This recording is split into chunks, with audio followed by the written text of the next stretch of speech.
Okay, Muriel, could you please introduce yourself? Good evening, everyone. Thanks for coming. My name is Muriel Nakar. I am a steering board member, former Echo Park Neighborhood Council board member, and I will also be renaming some of you to voting members and non-voting members, so please don't change it back. Thank you. Yeah, thank you. So your screen name will change, and that is on purpose because we will be voting on this initiative tonight. Okay, Scott, can you please introduce yourself? And I've just muted you, so you need to unmute yourself. Hi, everyone. Thanks for being here tonight. My name is Scott Epstein. I was the chair of the Mid-City West Neighborhood Council for 7 years and recently completed a city council campaign for Council District 5. Proud to be on this board. Thanks for being here. Thank you, Scott. And I think I saw Charles. Can you go ahead and introduce yourself? I certainly can do so. This is Charles Miller. I live in Palms, board member, involved with lots of other junk. Glad to see you guys. Thanks for coming tonight. Thank you. And Chris. Good to see everybody tonight. My name is Christopher Ahuja, board member of the Sustainability Alliance and also board member with Tarzana Neighborhood Council. And this is a great group. It's exciting to have a lot of people here tonight. Thank you. Thank you. Okay, I'm going to hand it over to Lindsay Sturman, and Ed Mendoza is here too. I see you, Ed. They will be talking about the Livable Communities Initiative, and then we will have a conversation. After that conversation, we're going to have a vote, and the vote is going to be, so I'm going to try to do it in one vote, but it's going to be a two-part vote.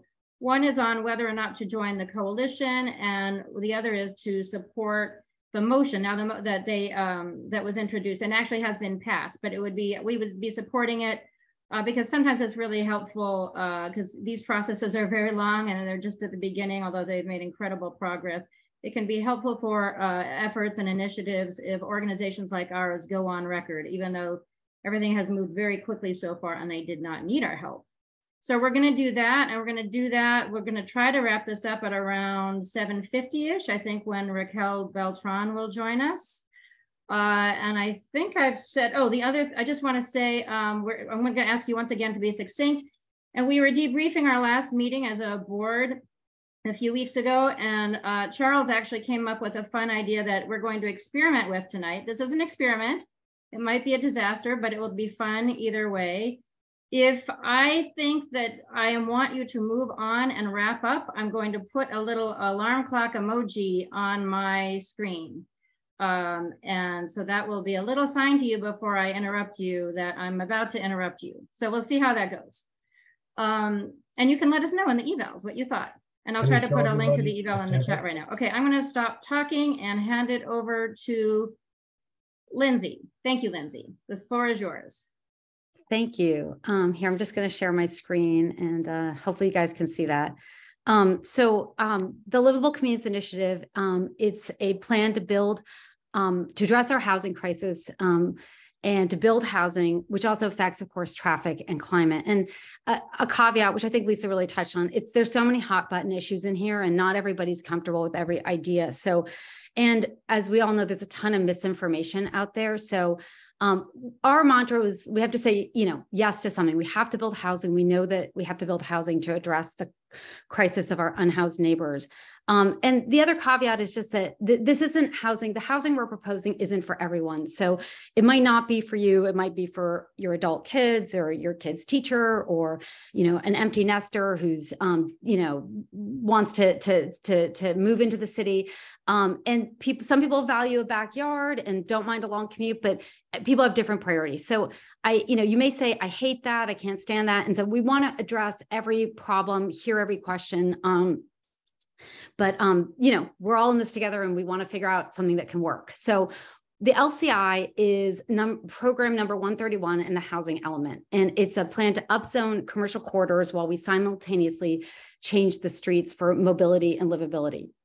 And the idea came out of a group called Hodge, Hang Out, Do Good. And a few of the members are here tonight. And it's 3,000 progressive activists based out of Larchmont. And we, phone bank and make sandwiches. And the founder of the group wanted to understand the housing crisis. So we went out and we talked to a ton of experts and stakeholders and builders and advocates who have a deep understanding of the issue. And what we came to understand is that the housing crisis has two parts. There's the part we see, which is the tents and the encampments and the heartbreak of our unhoused neighbors. But that's the tip of the iceberg. The iceberg is the shortage. We need to build 500,000 units of housing. Some people say it's actually double that. And that's our RENA target. If you guys are, you're probably all familiar with that. And the shortage is preventing us from solving the crisis of the encampment. So every day, we house 200 people, and then 240 people fall into homelessness.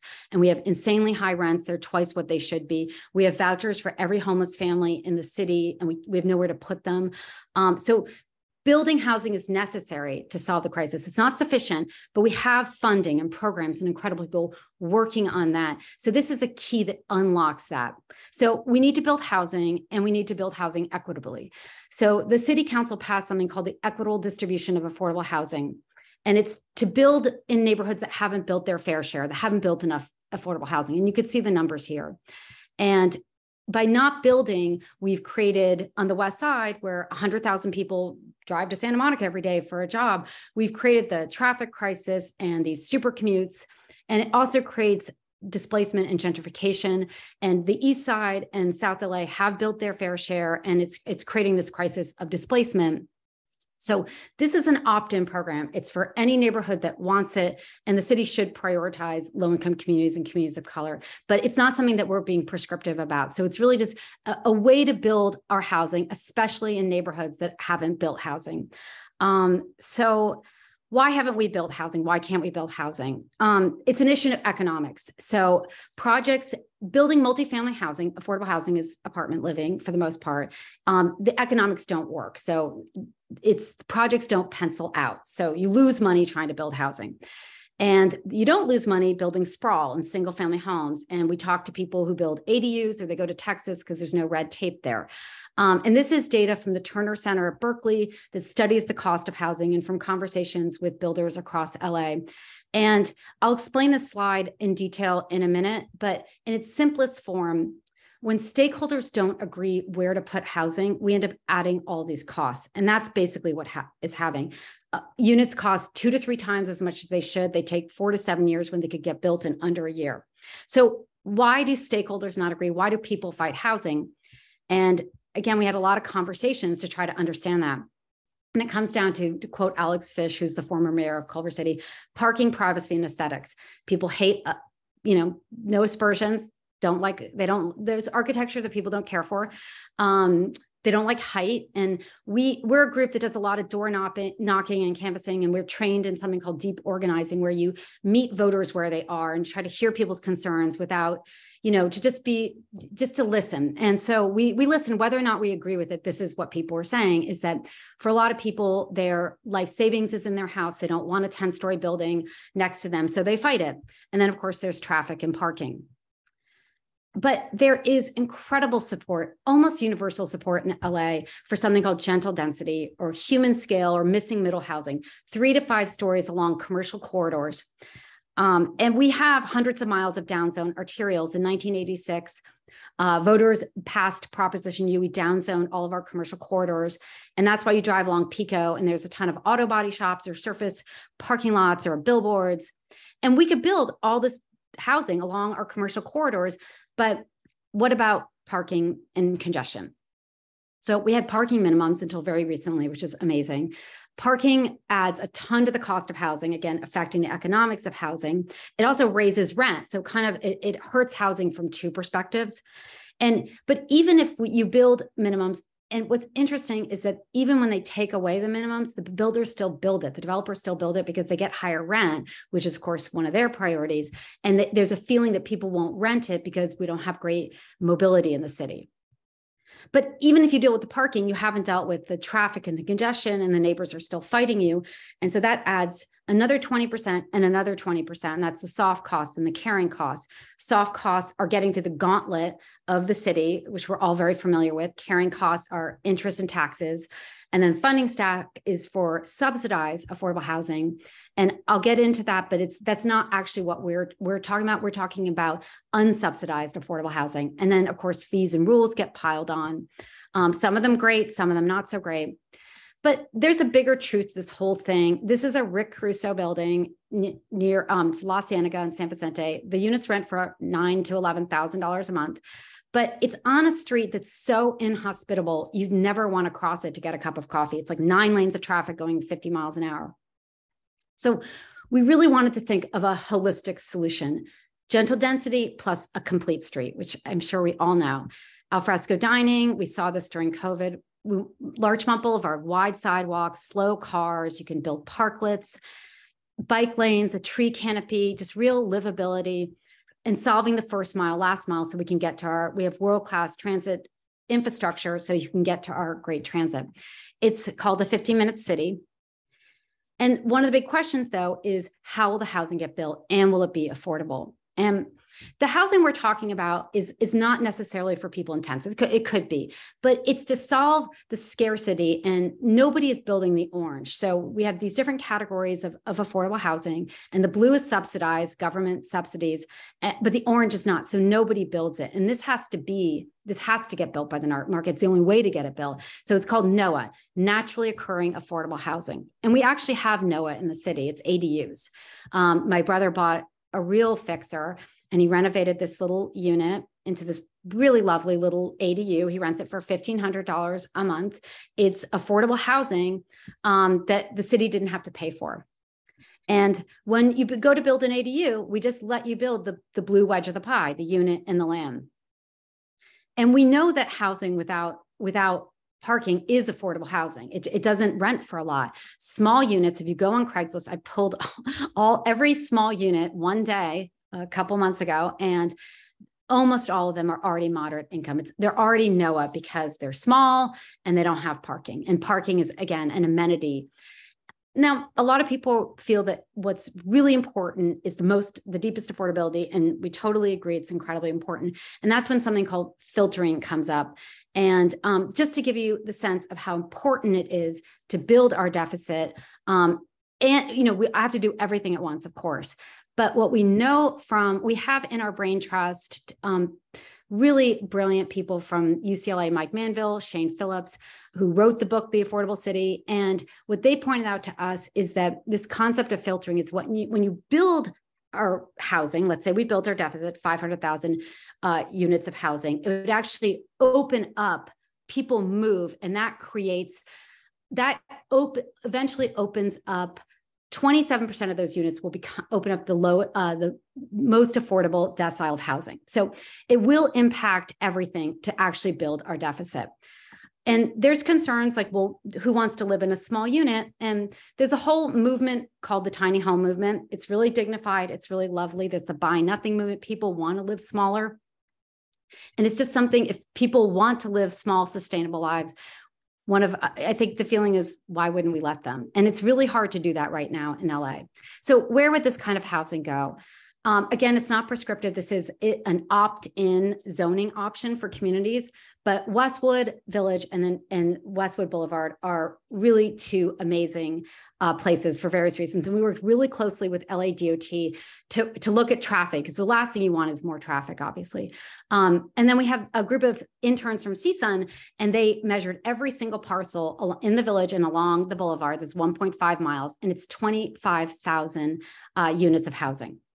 And the other reason Westwood's really a high target place is that 63,000 people drive in for work. 20% of the students commute in. UCLA has 20,000 parking spots. They actually think it might be more.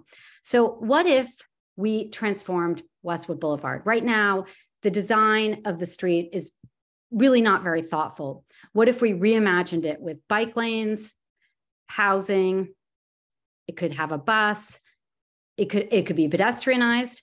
And we worked with an artist to reimagine. And imagine it with bike lanes, alfresco dining, slow the cars down, housing. Now the trees are not the right trees.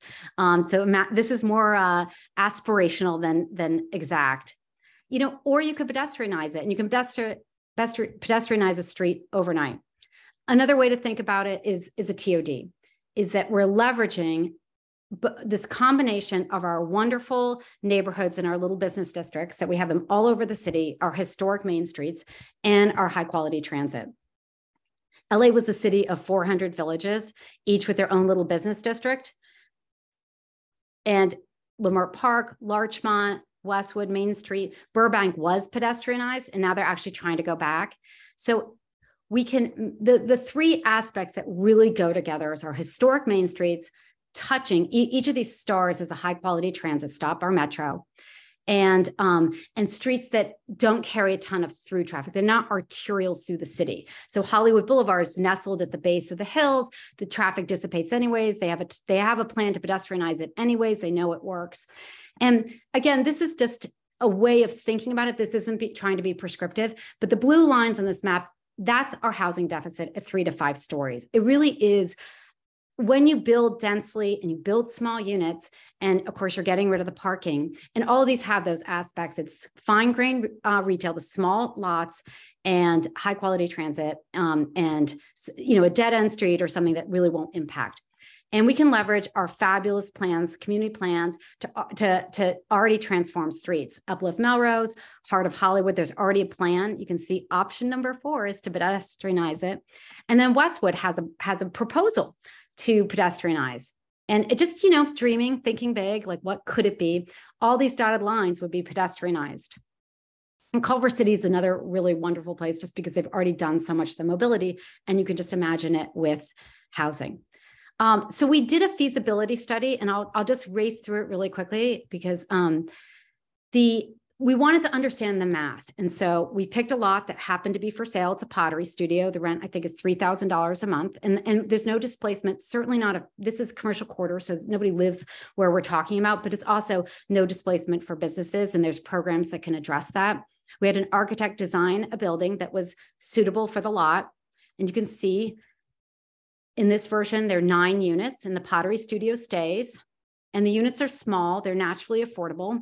And then we had a builder do a budget and look at it. And you can see, I don't fully understand budgets, but apparently it's profitable and affordable. So we want the market to build, our small builders to build. And this doesn't require land to be sold. It's the property owner. They might, a small business owner, they developing their own property, 8 units, some place where they could live, family members could live.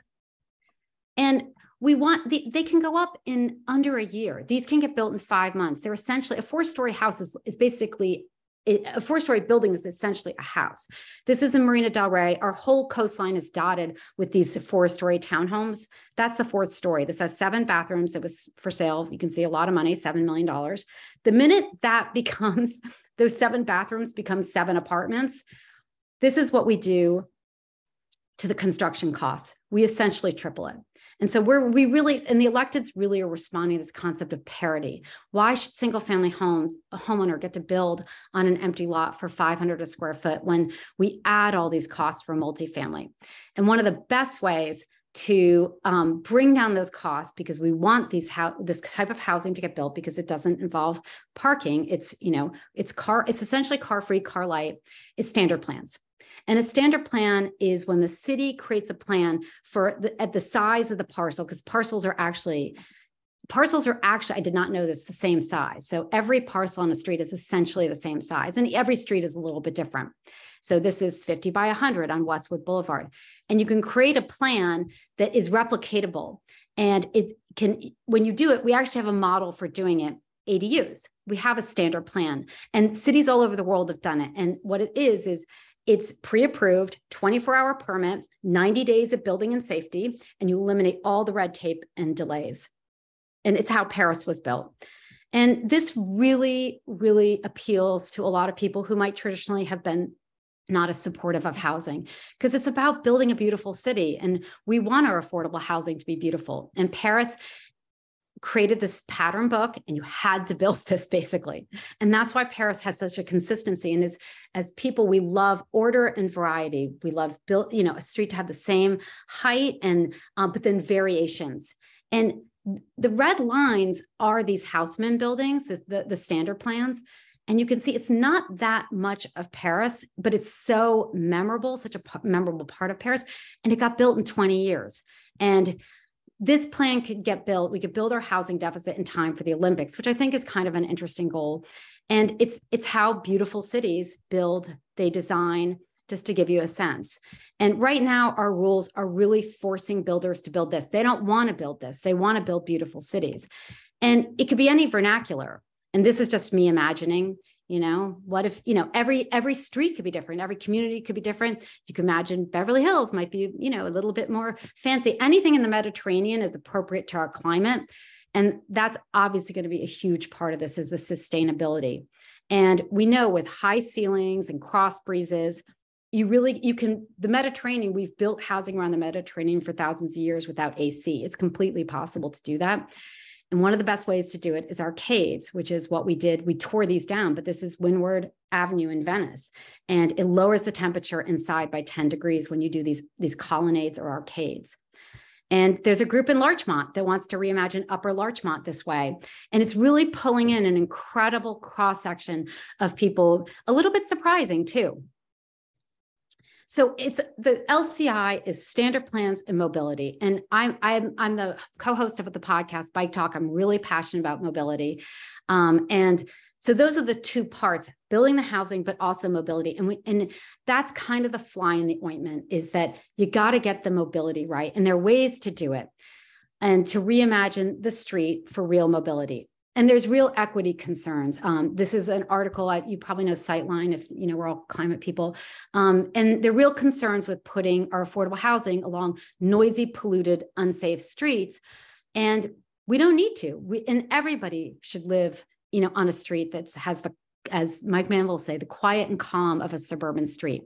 And we really can change our streets overnight. It's taking fast cars off of it. That's really just the key. And we can imagine streets that just have a lot more livability, that are more nourishing, and kind of ask the question, like, what do we want our city to look like? And the rubber hits the road at the bike lanes. I love this tweet so much. It says, I'm in a bike lane, I'm on a highway, I'm riding on the combination. And if you've ever used a crazy bike lane, and it doesn't matter if we think the bike lane should be safe, and we don't have to listen to advocates who want it to be safer. The problem is that the data says we have to make them safe, or people just simply won't use them. This is a well-known study from Portland, and it looks at the way people bike. And if you look at this, 1% of people will bike on a freeway. They'll bike no matter what. We see them in Lycra. Up to 8% will use solid, good bike lanes, but the minute it becomes unsafe, you basically lose everyone else. And this study perfectly aligns with the level of safety in bike infrastructure. And this was something that was pointed out to me actually on the podcast by Brett Atencio Thomas, who used to be at LA Metro, and now he's the active transportation coordinator for the city of Costa Mesa. He's obviously very deep in this issue. LA has very unsafe bike infrastructure. 1% of people bike. New York and Portland have good, but not perfect bike infrastructure. 8% of people bike. And then you get something called the quantum leap. And you go to 80 to 90% of people bike in Amsterdam, Copenhagen, Utrecht is 90%. And that's what happens when you make it safe. And there's really almost nothing in between, except like a few college towns where obviously kids are braver. It's the fit and the brave. That's really and here's just another visualization of this. And I say this because I just think this is so important. This is the fly in the ointment that makes our TODs not quite work, because we can't get people onto bikes if it's even mediocre. But the minute it's wonderful and safe, you really get everyone. And biking, it's amazing. It's for everybody, really. 90% of people will bike. 58% of trips will be by bike. Kids can do it. Seniors can bike. Seniors bike more in the Netherlands. More people can use an adaptive bike than need a car if you're a person with a disability. So it really starts to capture people from all walks of life. We know from Ciclavia, the minute you take the cars off, people just fill the streets, and it's so joyful. And then you get things like cantas, which are small vehicles for people with disabilities, and golf carts. This is Peachtree City in Georgia. It's a city of golf carts. People love them. And if you imagine, bike connected streets of connected LCIs, you really create a bike network where people, you can live in Hollywood and bike to the beach for the day. And it's really a different city. And with this type of housing and with these type of streets, you have more friends, which I actually think is there's a real crisis of loneliness in the country. It costs the city so much less. And I just want to show you a quick video. It saves people $10,000 a year to not own a car. A household with 2 Camrys, that's $20,000 a year when you count gas and insurance. It's really a huge amount of money. 30% of people's income goes to a car. We're giving them that money back, and it's coming from oil companies. You have health issues, you have air quality, you live 6 months longer if you live like this. It's community, it's less anxiety and ADHD, it's using less oil.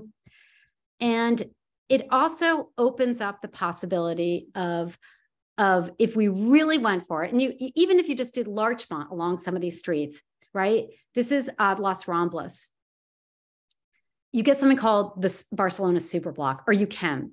And the communities around a promenade, a Larchmont, can basically not have a ton of cut through traffic and create parks. And that's been a big conversation in my committee about open space and parks. And here's just another visualization is if you were to basically turn Westwood into like a promenade, you create all this street space that is redundant, it's superfluous. And Jane Blumenfeld, this brilliant former planner in LA, has this plan to create these cul-de-sacs. And this can become parks, playgrounds, and it can become something called a community land trust and subsidize affordable housing. And this is a big priority for a lot of people working in housing. And you actually would open up 4,000 units of subsidized affordable housing. And I will end on something that's, I know, incredibly important to all of us, and that's the climate impact. So a climate activist pointed out to us that this is a tool from Berkeley on the most important things that LA can do for climate. And if you look at the orange, the LCI combines them. It's VMT reduction and building near jobs. And then there's all these other things that we want to, the program is additive. We want to add things. And so the NCSA sustainability design guidelines, like we want to make them part of the plan. High ceilings, thick walls to minimize heat and AC. It's a walkable, bikeable street near that touches transit with I do parking maximums. Of course, there's no minimums. It's a way to live without a car. You've got Uber, you can have car share, you can have Turo. It's biodiversity, it's tree canopy, it's solar panels, it's water recycling, sustainable building materials. You really can reach for the stars. And our attitude is let's ask for everything, because they can say no, but at least let's ask. And this really can happen overnight. Amsterdam really transformed overnight. And I just want to show you this from Korea. It's a double-decker freeway that got turned into an urban park. I mean, just one of the most beautiful places on earth was a double-decker freeway, and look at what they transformed it into. And now it's something that tourists come just to see. And I will end on one last point, which is that LA is the most famous city in the world. Actually, we have like the most famous name recognition, and we're filled with, famous people, and people love to bike and they love to photograph themselves on bikes. And we could really start, help catalyze this worldwide movement to transform our cities to become more livable, more bikeable, use transit, and just live a completely different, more pleasant life. So that is the Livable Communities Initiative. And I'd love to take any questions and concerns and problems that you have with the plan.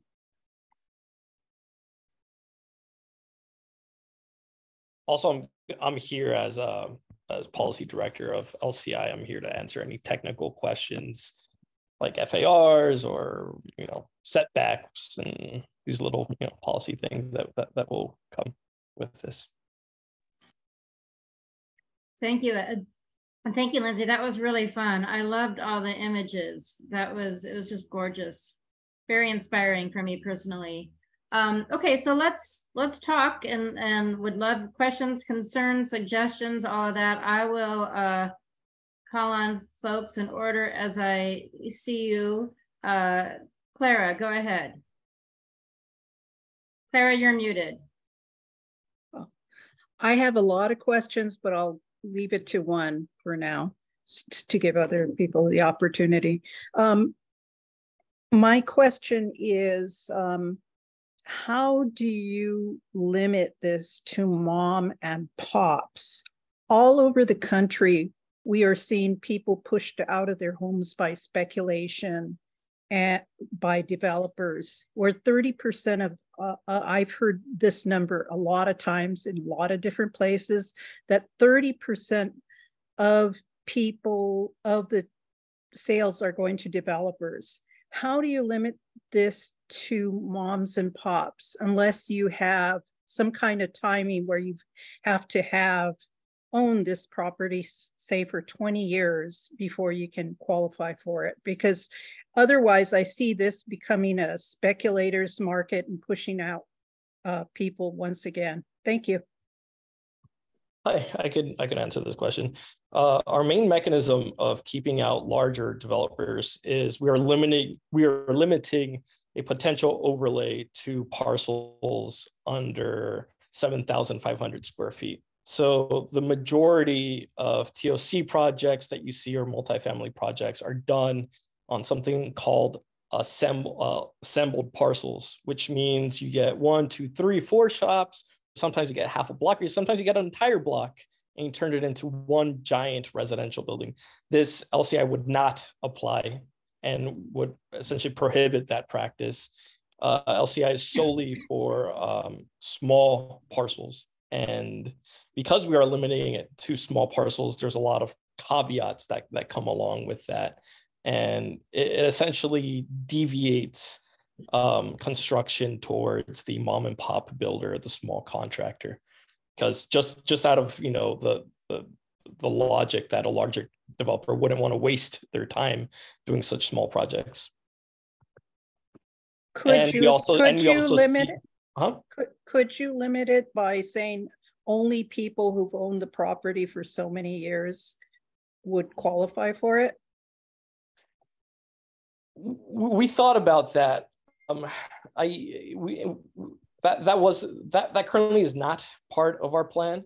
And I remember talking to a couple planners on this and how like property sometimes switches hands and it's still within the same family, or it's. I think the answer to that was it wasn't effective. And a truly effective way of limiting larger speculators was just by limiting the type of projects that they usually, take upon. And this is not something that a larger developer would take upon. Thank you. Okay, thank you. Nish. Yeah, thanks, Lindsay. Good to see you, and thanks for that presentation. That was really great. Have y'all talked to like LADOT about how you deal with some of the traffic issues that comes with, like, how would you like divert that traffic that was originally going through Pico, right? Like, so Pico is a big, busy street. Like, how do you divert that traffic? And then the second question is like, does the LCI assume that the people who live in these units not have a car? Like, and how do you deal with the parking for residents? Thanks. Yeah. Nice to see you. We've talked a lot to LADOT, and I think one of my main contacts there, I think I spent 100 hours working on the map with him, because that's really an important thing. You don't want to create Carmageddon. So one of the things you do is just start with streets that just don't carry a lot of traffic. Hollywood Boulevard already has a plan to pedestrianize, which they figured it out. We also know that from the data that people opt into biking. They'll bike 58% of the time if it's safe. So a tremendous, right now, 90% of trips in LA are made by car. So, I mean, it's hard to overstate how much you would flip it. You're also creating walkability, because right now along Westwood Boulevard, 50% of the shops are empty. There's tents, there's safety concerns. So you're kind of hitting it from 3 or 4 different sides. But I think you do it, you go slowly. You start with, and one thing that's sort of interesting is that, sorry to get technical about streets, is that you have streets with 2 lanes on each side, and you go to like, it's a 4 to 3. You actually don't lose half the capacity. You don't lose like a third of the capacity, because we stagger when we drive. So, and Westwood Boulevard, as I said, the traffic can shed, and eventually what you want to do is do it right so it evaporates. Now, the Village doesn't have any problems. Like, you don't need to drive through the Village, and there's a ton of parking. So what you could do is you start with Larchmont. You just be really intentional and thoughtful about it. You take Westwood, you make it Larchmont. So you still have cars, you still have the parking. And then as the community could decide that maybe they want to do, go the full promenade. So that's when you really, but by then you also, by creating the super blocks on either side, everybody who lives on either side, and in Hollywood, it's all 6, 8-story apartment buildings. It's the most dense part of the city. So now everybody there has true mobility. And again, just as I said, is that when you give people mobility, in every city on earth, they use it. Parking. So there are a couple ways to think about the parking. And I just deeply believe, because I'm one of those people, I would just give up my car and never drive. And if you're not one of those people, talk to Jen Levin. She's on this call. It's really hard to believe that people are so different. But there's also people who don't drive. As seniors, as we grow old, we lose our ability to drive for the last 7 to 10 years of our lives. 65% of Gen Zers don't want to own a car. 50% of 20-year-olds don't have a driver's license. So like, it's already kind of coming. They're saying, it's the Uber generation. They don't want to drive. But there's 3 options if you want to own a car. One is that the buildings can have some parking. 2 is something called a parking district, which you may be familiar with. And New York you just walk 5 blocks to a parking structure, and that's where your car is.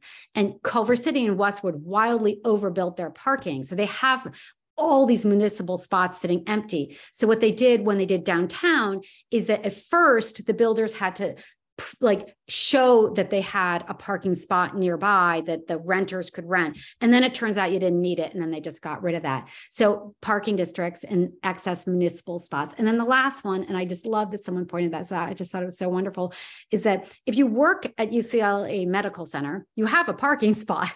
Let's just say you move 10 blocks away and now you're biking to work. But maybe on the weekend, you want to go visit your mom and she lives an hour away. You could leave your car at work.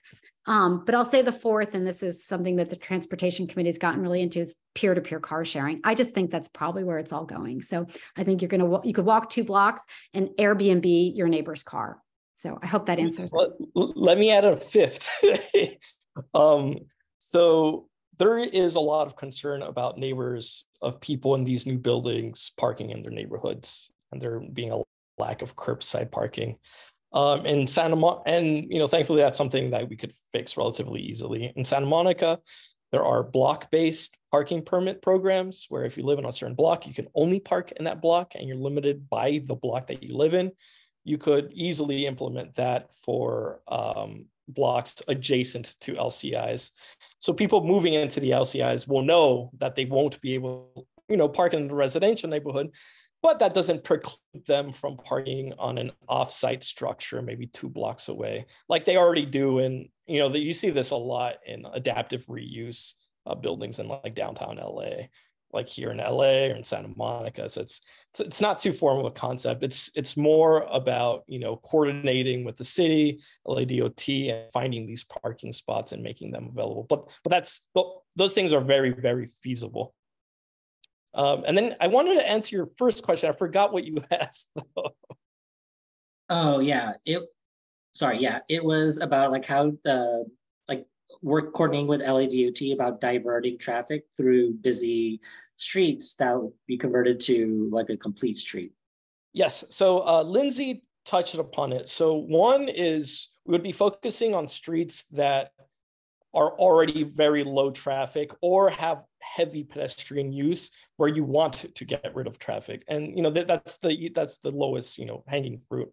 However, on streets like Pico or Washington or Olympic, where you do have substantial through traffic, it then becomes a question of, do we want to get rid of just one? It's not both lanes of parking, it's one lane of parking in order to put in a protected two-way cycle, it's called a type 4 cycle, or type 1 cycle track, which is, completely safe. It's separated from the road, and it's, empirically shown that people do use these, safe pieces of infrastructure. And it's and you get, you keep your lanes of traffic and you keep your parking lane, and and because you need it, it has a higher throughput.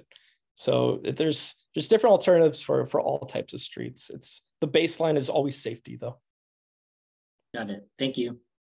Mm-hmm. All right, thank you. I'm going to call on Glenn. And for those of you whose screen names don't say who you're affiliated with when you ask your question or make your comment, please mention your neighborhood or neighborhood council or whatever affiliation you would like folks to know about you. Glenn.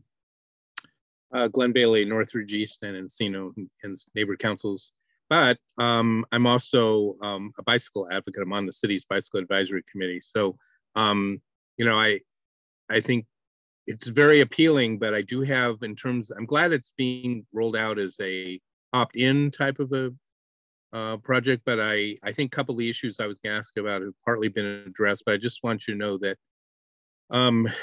I have seen presentations in the past where a significant percentage of the traffic in Los Angeles is people who are hunting for parking. And I don't know what that number is, so I'm not going to say it, but it's substantial. And I know this won't be for everyone, and it won't be for all locations.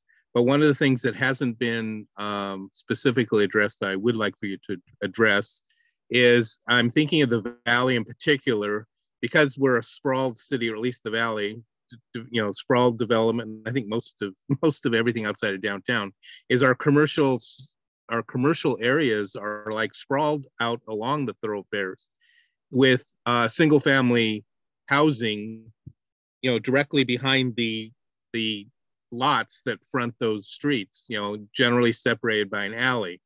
And I think the pushback that there would be for those folks, besides the parking in the neighborhoods, and by the way, they do charge like $100 a year to get, for those special permit parking. So just know there is an impact on the neighbors, because they would have to do that. But the point I wanted to raise was, if you go to a 3 to 4 to 5 story building on the backside that immediately abuts the single family neighborhoods, that's going to be a problem just in terms of the the acceptance, the pushback, because folks, just in terms of the air, the shadow, the loss of privacy, et cetera, those impacts. So, and I understand that, you want to build it out in order to maximize the number of units and affordability, but can you address that issue of putting up 5-story buildings directly adjacent to the neighboring single family homes? Yeah. Much of our commercial stretches. Yes. It's a really, yes. Here, Ed, you go. It's really sorry. important. No, actually, no, sorry. You go. Sorry. We can tag so basically the thought is to do the way Ed and John Claflin, the architect who did the rendering, is that it'd be tiered back, wedding caked back. And so you really wouldn't feel like it's looming over it. It would feel you in a hedge could cover it. So that's the basic idea behind, making sure that the single family homes right behind don't feel overwhelmed. Yeah, so the way we implemented, we're still working on it in LA, it's not finalized, but the way we did it in Los Angeles, in Culver City, is that we looked at the height maximum for single family homes. And then we applied a 60-degree angle for any subsequent stories or feet above 30 feet in order to prevent shadows from hitting adjacent homes. And we started at 30 feet because that's the max. That's what is allowed for single family homes. And and when sometimes we get a little bit pushback saying hey, what if people utilize a density bonus on, you know, these buildings, and, you know, they're not 5-story, they're 8-story. We are designing LCI in a way that you won't be able to do it because it won't be possible through the building code means, not zoning. So fire and life and safety would come in and prevent these buildings from being taller than currently 60 feet. So it's 5 stories. So yeah. And I'm sorry, could you? And the 60 and the Why wouldn't it be possible to go to 8 stories? Could you say more about that, please? Sure. Because it has to do with a fire ladder truck, and, you know, a fire ladder truck could only go up so high, and there are national NFPA standards that limit, you know, how tall a building could go under the configuration that we're looking at designing, you know, this zoning. So TOC buildings, or like larger half block, like multi-family development buildings, they don't have this issue. They could go up as tall as they want, but not LCI buildings. We are limited by fire code. So under no circumstance would it ever go above 60 feet, so 5 stories, ever. I have more questions, but it is not my turn. Joanne. Hi, I'm chair of the Trees Committee, and I'm from the Greater Valley Glen Neighborhood Council. I actually, I'll limit it to 2 questions. One is, one of the things that we've encountered when it comes to trees is people feel it's my property and I'm going to do what I want. So anytime you're fast tracking, the first thing they do is kill all the existing trees, unless they're a protected tree. And then if we're lucky, they'll pay the fee to take it out. So that's question 1. What do we do about how do we control trees? And secondly, we have people that, you know, are freelancers and jobs change and people need to get around. I mean, you know, screenings. I mean, I went to a screening last night. I live in the Valley Glen, and I had to get to the Arrow in Santa Monica. You know, and I'm kind of an expert at public transportation. There's no way I could have gotten there without, you know, especially at night. So then there's the night safety question. What are you going to do about safety at night? Because people are just uncomfortable being out at night. So I feel like if I gave up my car and lived in one of these places, that I would become a day person only, that I would never get out at night. Yeah, those are really important, and thank you. One of the ideas that came up right from the beginning is the idea that you'd have those safety buttons, those blue buttons that you have on campuses.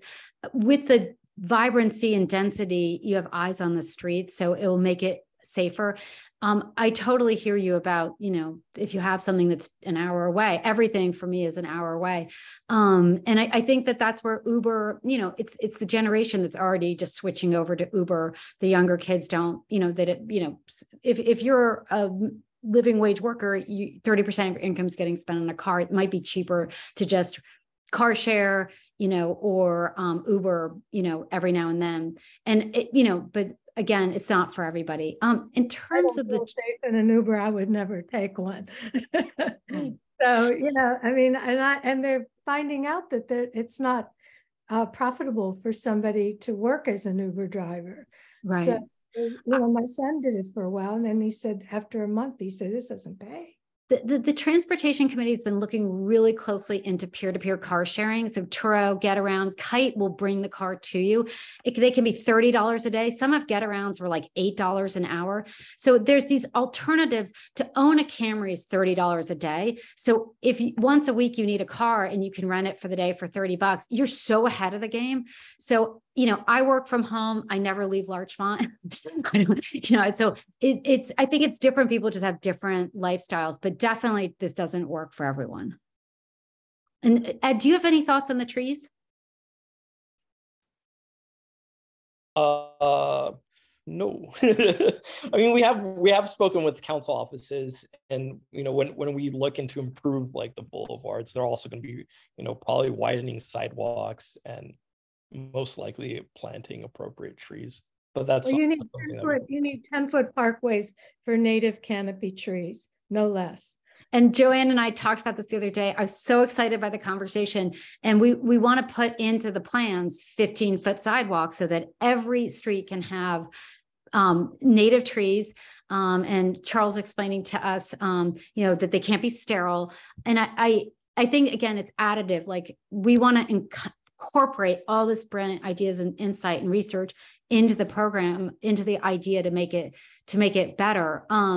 And in my mind, that I think this is, that a promenade, I do think it's possible. I think Hollywood Boulevard already wants to pedestrianize, and promenades have another row of trees right down the center. So I feel like for the possibilities around the trees could be really incredible.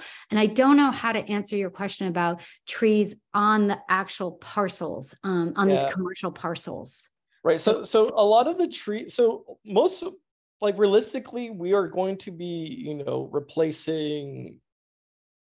So you're going to cut down commercial trees. You're going to cut those down. Go ahead. Let Ed answer. Go ahead, Ed. We're going to be replacing, one-story commercial parcels that usually take up the majority of a parcel on a commercial boulevard. These are buildings built like in 1910 or 1905, and I'm not saying that they don't have trees, but most probably won't.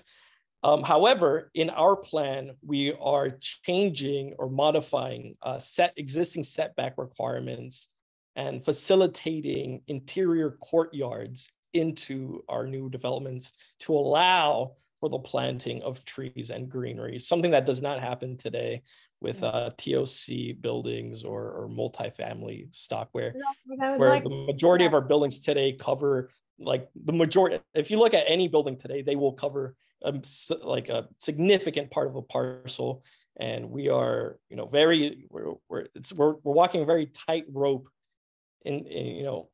but we are we are increasing green space, and we are adding more light and cross ventilation in when designing these new structures, and they're a much better product than we have today. Question here, okay? So you have you may not get the whole block, so you may get it just one person, one property owner wants to do it.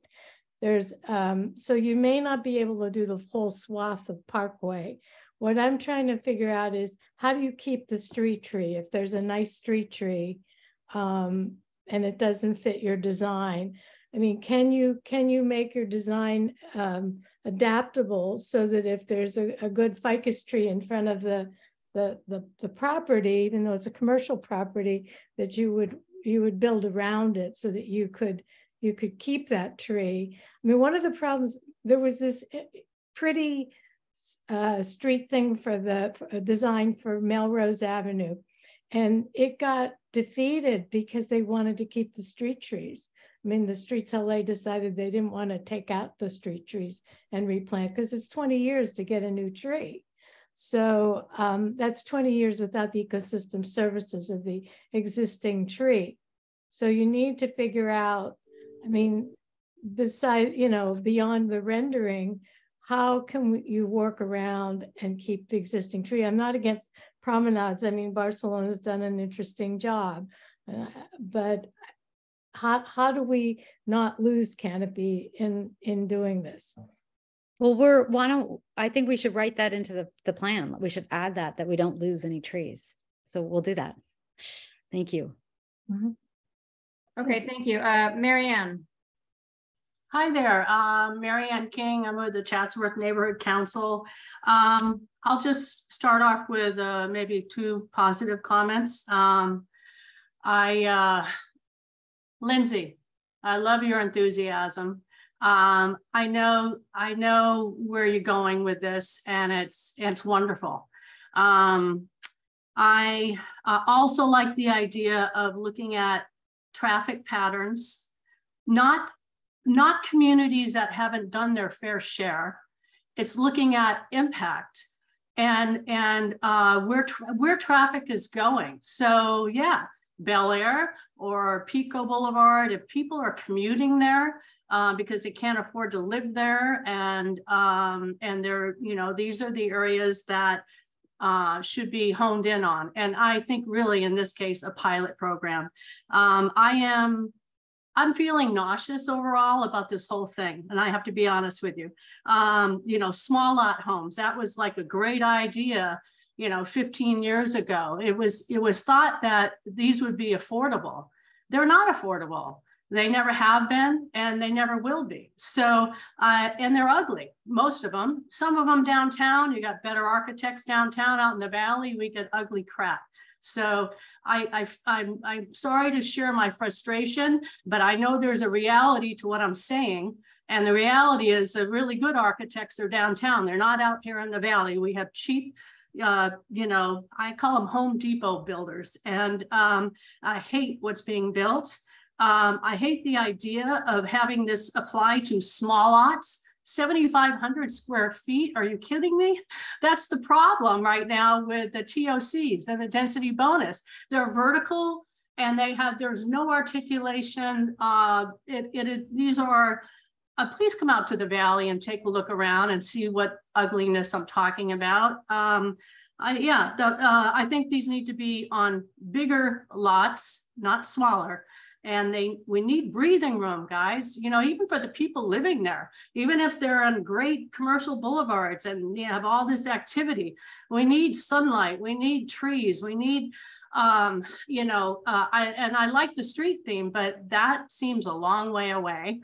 And for the city of Los Angeles, that's going to be the last thing that's going to be done are those livable streets, in my opinion. So anyways, one person asked a really good question. I hope you hone in on it, is how is this going to be more restrictive than a TOC or an SB 18 density bonus project? How are you going to, how is the Livable Communities Initiative going to say, no, you guys can't do that here. This is going to be gentle density, not, you know, vertical, you know, towering, you know, shade concrete buildings. So thank you for letting me vent. Thank you. Thank you for your comment. And maybe Ed, you want to jump in? I think one thing is yeah, that, I mean, there you go. I don't want to go against what you said, but I have a problem with really large developments. I feel like they typically kill a neighborhood. They displace countless businesses at the time. They kill the walkability of a neighborhood, and they just make it feel much more unsafe. And the larger buildings are usually built by large luxury corporations in order to, you know, get them built and get them financed. You know, you get builders that are not from the neighborhood or not from the city, and then, you know, you get the mess that we have today. So that's why we're focusing on lot by lot, something that small mom and pop builders could build, something that, you know, could pay respect and, you know, maintain the integrity of a neighborhood with its aesthetics. And we value that, you know, that's to the core of our values. And Lindsay, one did you want to go ahead? Sorry, should I? The standard plans is, and I think that's something that why a lot of people in my neighborhood gotten really excited, is that we can build beautiful buildings, and by giving the plans for free to the property owners, it incentivizes them. And right now, you pretty much have a right to build an 8-story building, you know, if it's affordable, anywhere in most parts of LA. So this would be an alternative that's more like 5 stories, but because of the way, getting rid of parking and stuff like that, it actually, Ed has done it so that a 5-story building is about the same rentable space as an 8-story building. So we really want to incentivize beautiful buildings, because I think you're right. I think it's really important, in that it affects how we feel about a neighborhood, and it feels good. Yeah, and I feel like livability is like our principal concern. So if you look at the majority of multifamily apartment buildings today, you're getting a lot of studios and you're getting a lot of 1-beds. And a lot of these one beds are actually studios because the bedroom in these studios don't have a window. They have a false wall. So these aren't the ideal living scenario. I mean, I'm not saying they're bad or, you know, we should stop building them, but we could certainly do better. And our plan really, really tries to focus on an affordable layout for a unit. We are focusing on 2 beds, 1 bath layouts, and we're focusing on units. We're changing building code to do this.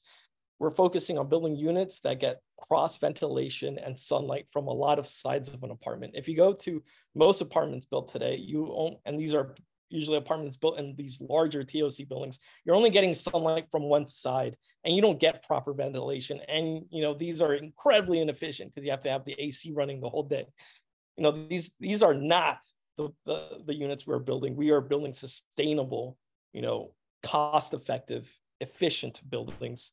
And in reality, we haven't been building like this for decades, and we haven't been setting this as a priority, but I feel like this has to change. And we are this change, or we're trying to be this change to build, you know, more affordably, to build housing units that families could live in.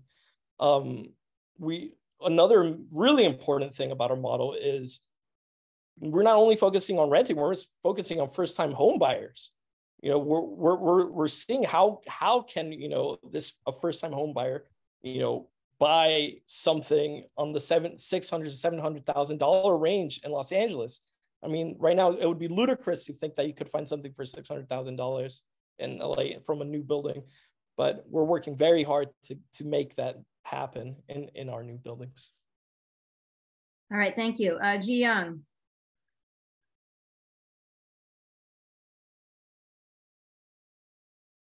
Okay, if Ji Young is not there, let's go to Lionel. Thank you, Madam Chair. Thank you for the presentation. I thought it was really lovely and beautiful. I do support the idea of livable communities because I'm open-minded. I want to see progress. I guess my concern is echoing some of the comments from previous members or other people, is that what impact will it have on working class or low-income communities? Will this only be in downtown Los Angeles area, located more mostly in upper class affluent neighborhoods, or would it be scattered across the city, including the San Fernando Valley? Or is it specific location depending on the size of the parcel and close to commercial, like, you know, stores, things like that? I guess that's my concern, because I understand that the concerns that the council, I mean, CD1 residents, which you necessarily on this one last year, that many people were concerned about gentrification. And I was wondering if this will be considered like that, or is this something that will be more of a positive net impact, or that's my concern. Thank you. Okay, thank you. That's a great question. Where can I start? Lindsay, can you start it off? I'm gonna you know, formulate a good response to this one. All right. So yeah, it's open, it's an opt-in. So a community could come together, like my neighbors are talking about trying to do an Upper Larchmont Boulevard, and the city council, you know, it's moving its way through the city council. And if it's passed, different neighborhoods would have the chance to say, we want to have an LCI, basically overlay zone, think of it as an overlay zone. And it would be limited to 3 to 5 stories there. And there can be standard plans again for each neighborhood decided by the neighborhood, because you know, it's people's neighborhoods. So it really could be anywhere. We think it works best with fine grain retail, small retail, because you get the walkability and the diversity of stores and just more vibrancy. Because if you have like a BevMo and a Staples and an Office Depot, there really isn't that type of walkability. And then, you know, I think it works best if it touches high quality transit, but 95%, I think, of LA is like TOC. So we have so many like good bus routes, but you know, that real high quality transit like the metro, I think it really gives you that much more mobility. So again, open to any neighborhood. And so it could definitely be the San Fernando Valley. Yeah. Okay. I think I'm ready. It took me a second to formulate my thoughts, but okay. So the first thing is this development is only applying to places that have commercial uses. So They have what? Say that again? Commercial uses. Oh. And only commercial uses. We wrote this with Nithya Raman and Bonin very closely for Los Angeles. We are only targeting places that do not have existing housing. There will come zero displacement from this, zero. An LCI will never displace anyone directly. The second thing is most housing, market rate housing that we build today is geared towards the luxury market. So as a planner, you know, that's our dirty little secret that we design and we put, you know, we design our laws in order to facilitate the product that we get. And the product that we get today is unreachable for the majority of working class Angelenos. And obviously, when we build new housing in gentrifying neighborhoods, the people moving into these units will not look like the people living in these neighborhoods. And that's very intentional. We are changing that paradigm. We are going back in time. We're going back into the 1950s, 1940s, where, you know, you would build multifamily homes for the working class. If you go to Palms and you see the dingbats, those were not luxury, you know. But you know, when I tell people you can't build those today, it's just illegal to build. We've put thing after thing after thing, ask after ask after ask after ask, that the end product is always a luxury unit. And right now, what we're doing is we're saying, no, we want to build for the working class. And we're going to start doing an overlay for this working class, geared to working class people. And we're working very diligently. And we're looking, I mean, if I were to tell you about like the 40 or 50 policies that were different little things that were passed in 62 and 78 and 85, it'd get really boring.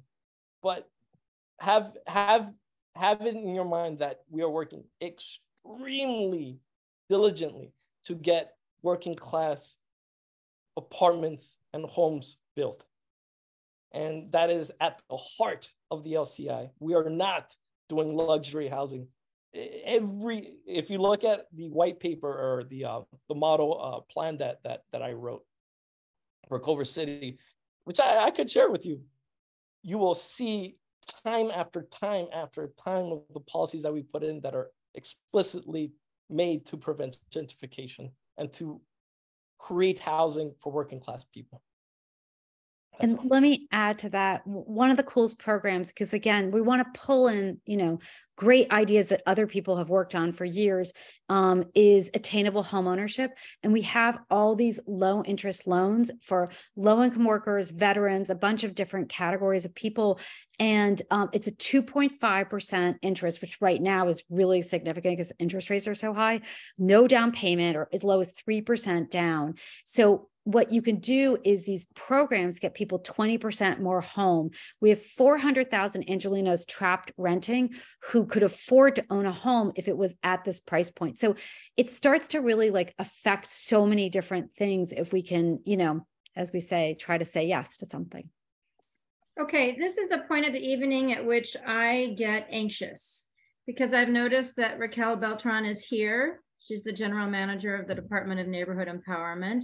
And we have, I think, 7 more folks who would like to comment or ask a question. So I'm going to ask the commenters or question askers to be extremely succinct, as well as Ed and Lindsay if possible, because I'd like everybody to have a chance to be heard, but we haven't even voted yet. So let's try to move through quickly if possible. Liz. Hi, I've lived in Highland Park for over 30 years. And Lindsay, I love your idealism and great images, but I do not think your suggestions are feasible. I'd like you to address some of the following issues. Don't know where you got the idea. Los Angeles needs 500,000 units of housing. You need to revisit your data. It's the 3rd year of California losing population. We lost 300,000 people last year, 70,000 from LA City alone. There are a little over 40,000 homeless on our streets and more than twice that of vacant units. The issue is cost.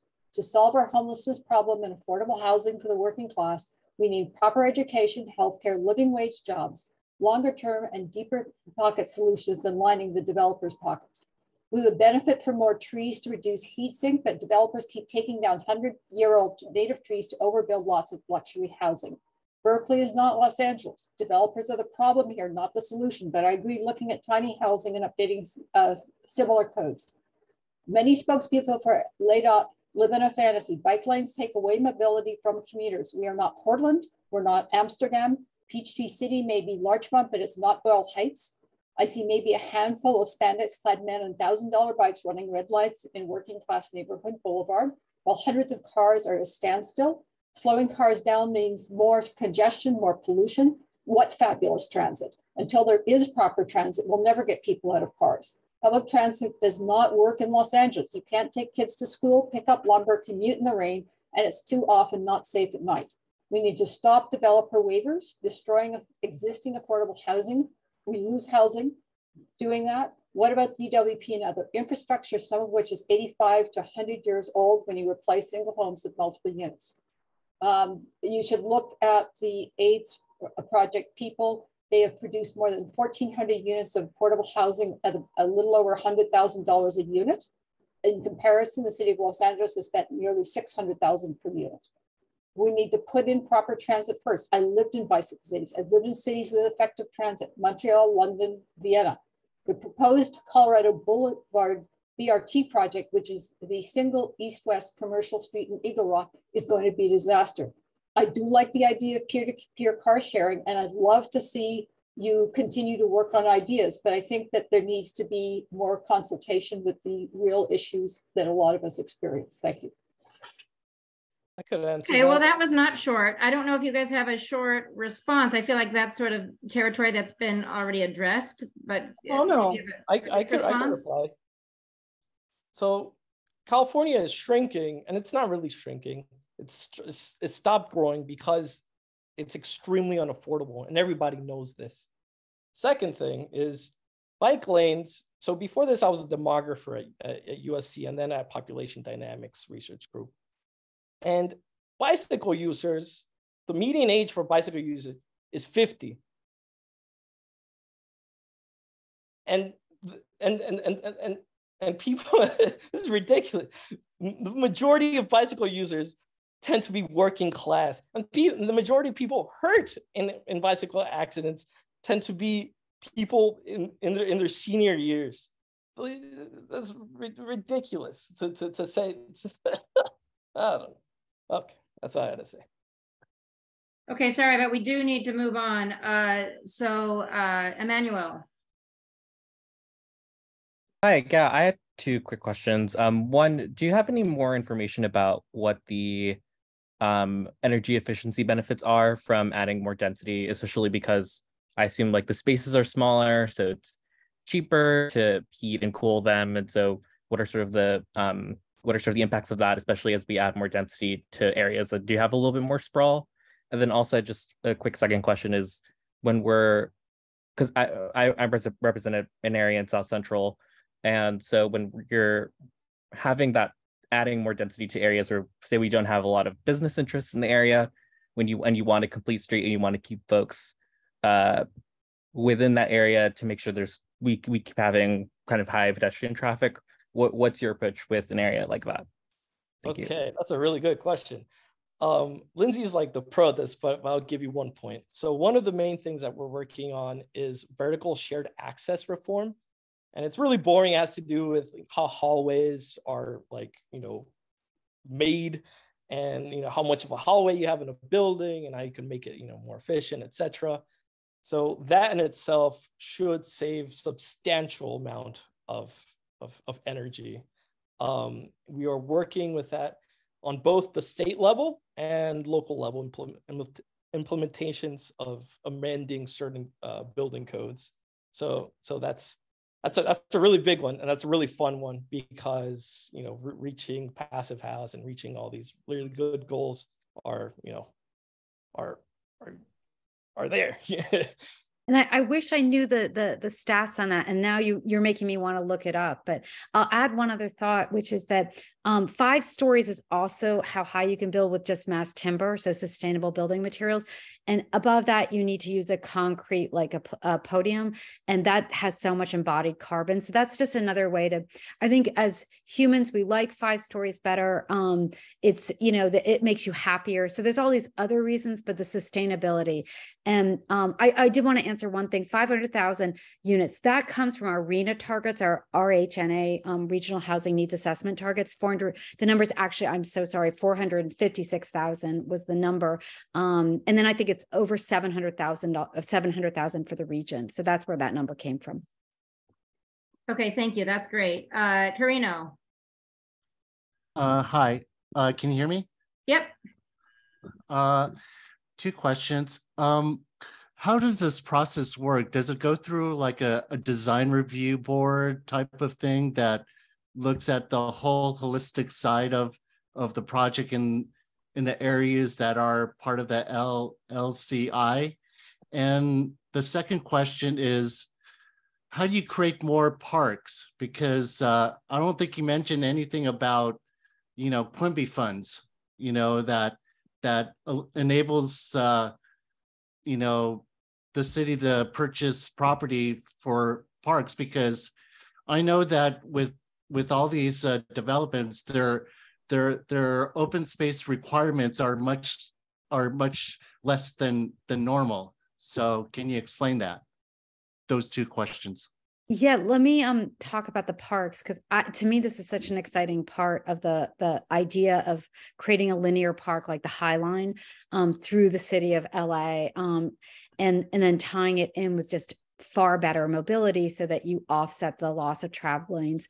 And I hopefully let me explain it, and maybe I was unclear, is that when Jane Blumenfeld came up with this idea of the cul-de-sacs, and that like when a street, dead ends, say, into a Pico, is that you actually have about 100 feet by 50 feet of dead street space, because the cars can't go that way. And you could actually do this anywhere.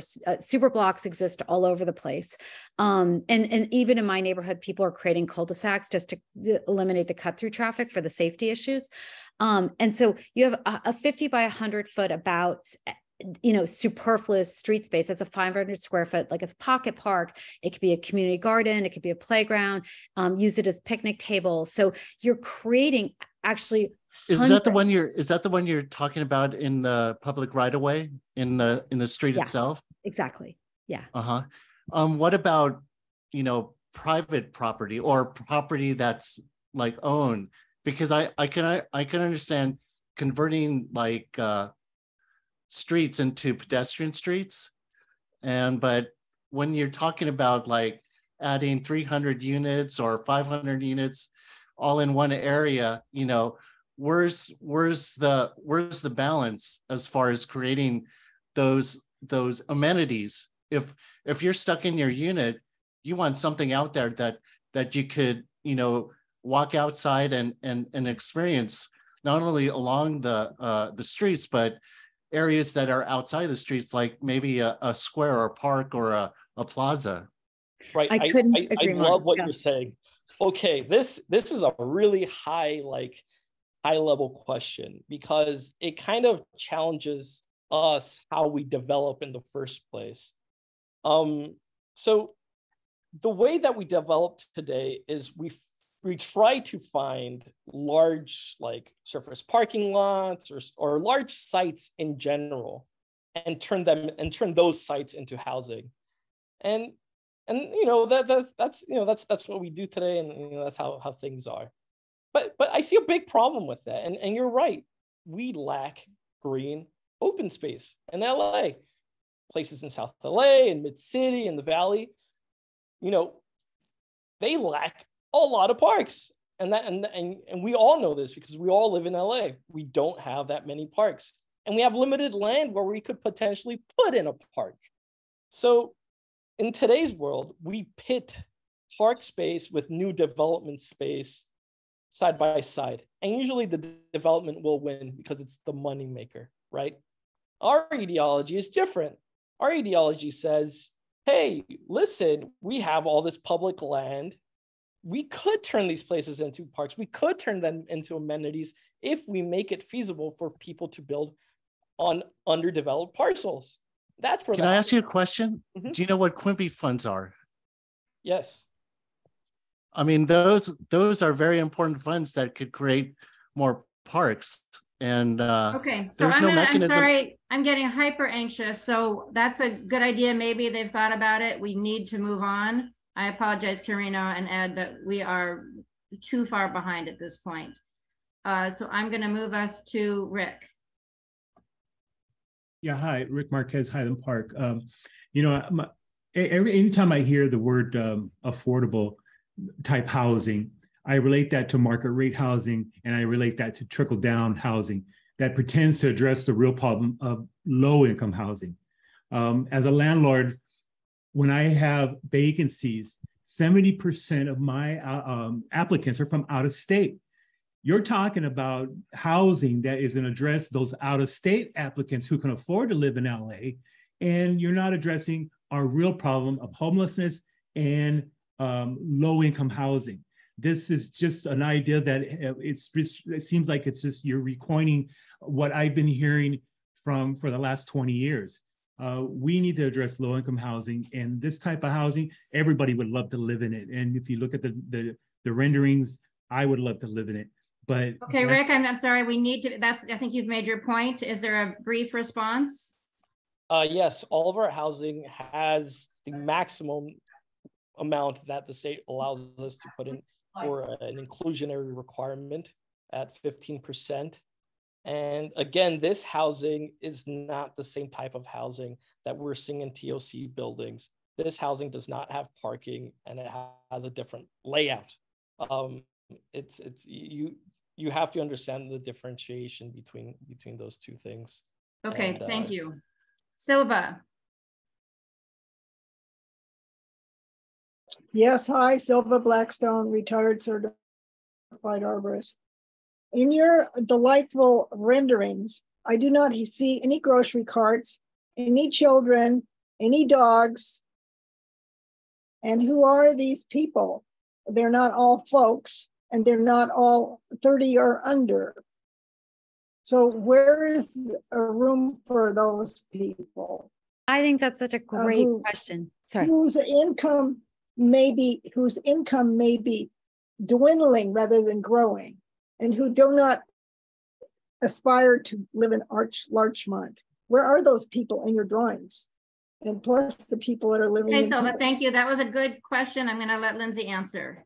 And we should look at the drawings to incorporate, different types of households. So we did something called an empathetic user case. So we really looked at what would it be like to raise kids, and we talked to a lot of parents. And we're designing the safety. The safety is really about kids and seniors, and people just don't feel safe to ride on, like Venice Boulevard. And if you take something like Westwood Boulevard, there's 4 public schools, some of the best public schools in LA are there, and they're not economically diverse schools. And we would basically create safe routes to all of these schools. So it's like living in a place like New York. 80% of people in Manhattan don't have a car. You can walk or bike to school. You can walk or bike to 100,000 jobs. You can walk or bike. Okay. Thank you, Lindsay. I'm becoming the taskmaster. Charles. Yeah, very quickly. First of all, Ed and Lindsay, thank you so much for all the work you're doing. And I appreciate the ambition of this and the scope of it. Very quickly, when I look at this, and I love the ideas behind what you're doing, to be honest. Number one, I'm curious, have you thought about making LEED Platinum a requirement for this? Because it's one way to make this much more sustainable, and that tends to only be on upper level income properties when LEED Platinum gets done.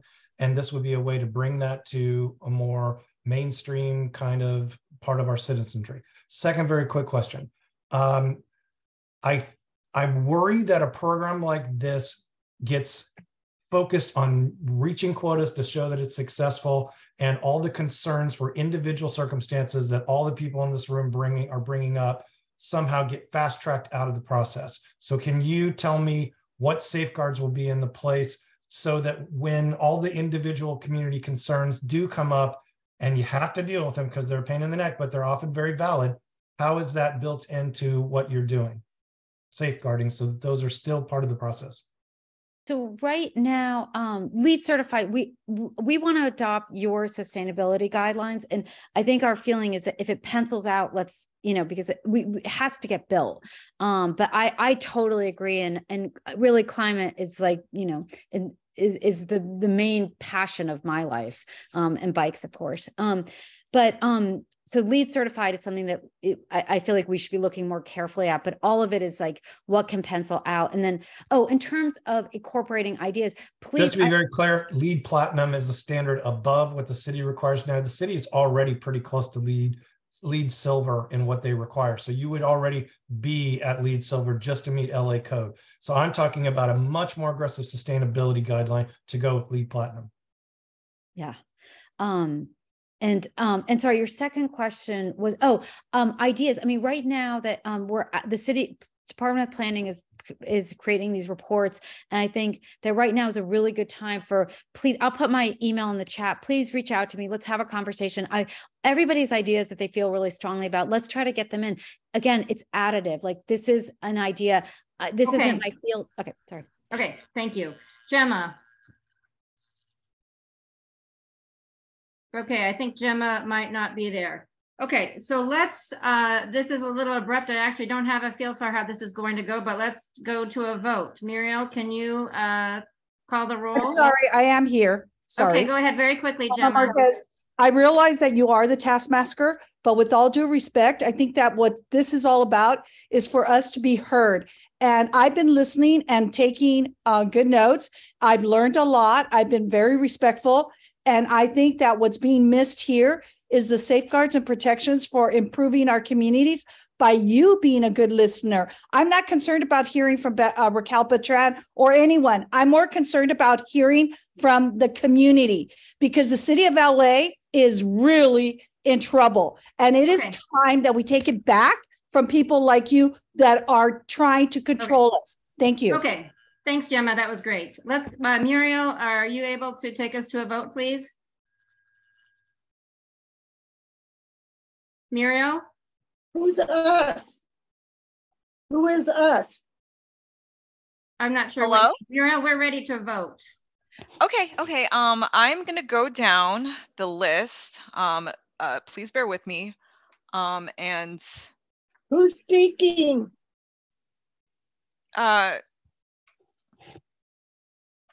I'm sorry? Who is speaking? Muriel is speaking. She's going to call the vote for the representative. She's a board member. Please let her speak, Silva. Go ahead, Muriel. Okay, let's start with Lisa. Yes. Well, we need a motion. I gave it to you in the beginning. I'm sorry, you're right. We're moving very quickly. I said in the beginning, we are, and it's on our website. We are voting to join the coalition and support the motion, which I put in the chat. So it's a two thing. I'm hoping it's a double header, which is awkward, but we are way past time. So I'm hoping to do this with both things. They're very consistent with each other. Okay. Actually, can we bifurcate the two items? No, I want to try not vote. to.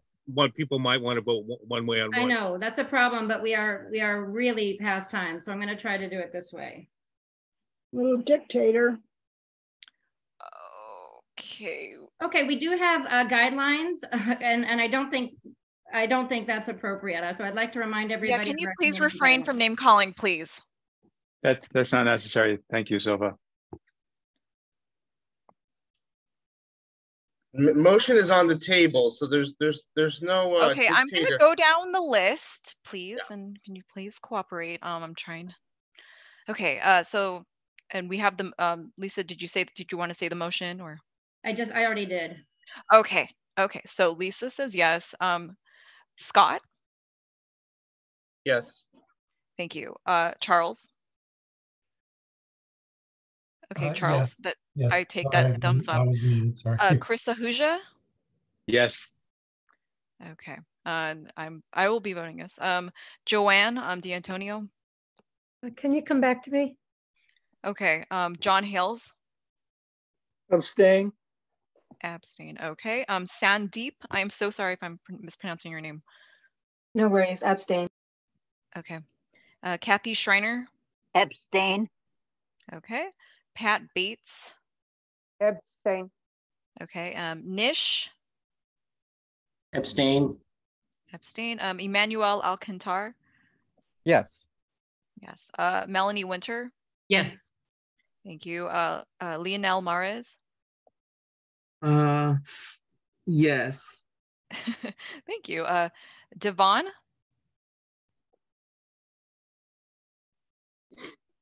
Oh, where? Keep going.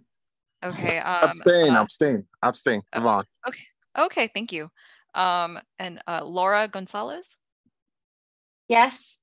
Yes. Okay. And I think that covers most of the voting members. Unless I am missing anybody. I just wrote these down. You can call me again. Okay. Joanne. I'll vote yes. Okay. Okay. You didn't call my name. Glenn. Oh, Glenn. Sorry. Hi, Glenn. Yes, Glenn. I'm going to abstain because it's not bifurcated. Thank you. I'm Okay. sorry, got that, Glenn. Sorry about that. I know we're tight on time. Well, you do it right or don't do it at all. Right. Well, we'll have to revisit our community guidelines. This has been a rough night, but we're done with the vote. Looks like we're in support. Yeah, we're definitely in support. So Yeah, thank out you. of 16, I'm gonna, sorry, 1, 2.